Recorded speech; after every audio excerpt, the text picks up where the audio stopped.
Let me start by asking a bizarre, really random, non-car or motorcycle related question. Are you guys single?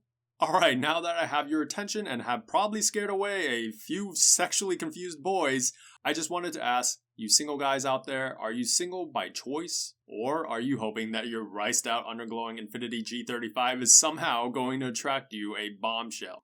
In any case, the year 2020 has been arguably the biggest anti-simp years in recent memory, and I continually see memes such as these. Of course, you can easily dismiss that these memes are nothing more than just jokes done in poor taste, and that nobody actually thinks or behaves this way, but I beg to differ. In my observation, there has been two prevailing types of car guys that seem to curtail the idea of having a relationship. The first type of car guy that stands out to me pertaining to this subject matter would have to be the broken soul. He's had a lover or a few, but for one reason or another, those relationships ended badly or just didn't pan out. So instead of using that negative energy for something destructive like resorting to alcoholism, excessive smoking, or long nights at a gentleman's club, he instead redirects his energy towards cars, and his life starts to revolve around cars. After all, the worst thing that a car will ever do to you is break your bank, but at least it won't ever break your heart. These younglings would rather feel the pain and fear of waking up every morning and not having their car start than dealing with other humanly emotions. Look, I get it. It takes time to heal after a breakup, and maybe you just need some time for yourself. However cliche that this might sound, but while you're young, you need to discover who you are, what interests you, and what makes you happy. Now, I'm not saying you should always be happy, right? Because that's quite literally impossible. But you should always take the bad with the good and still work through relationships if you can.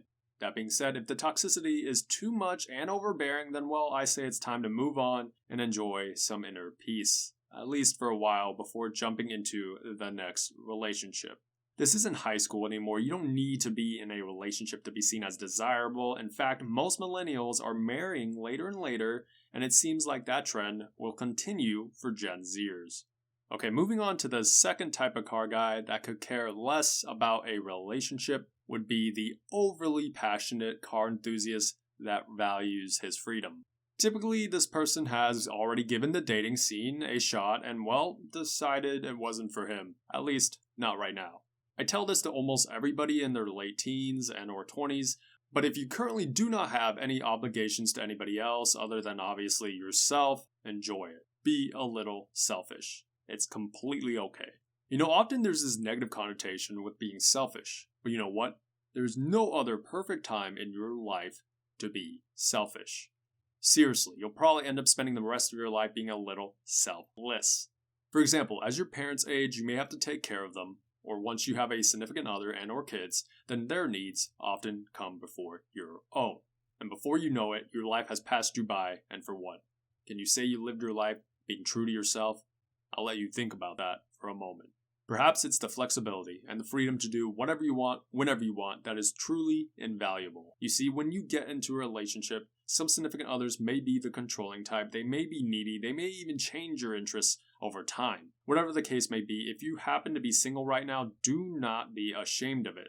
Buy that car part you've always wanted guilt-free. Treat yourself to a nice road trip adventure. I don't care. Create memories with yourself or with some friends, and maybe one day, if you like, create new ones with the company of a lover. Alrighty, let me know if you're a car guy that happens to be single. Is it by choice? And if so, what was your reason for staying single? Feel free to be brutally honest. I won't judge, just curious as to why many automotive enthusiasts intentionally stay single for a hot minute. Thank you so much for watching. Hit that subscribe button if you haven't already, and I'll catch y'all in the next one. Peace.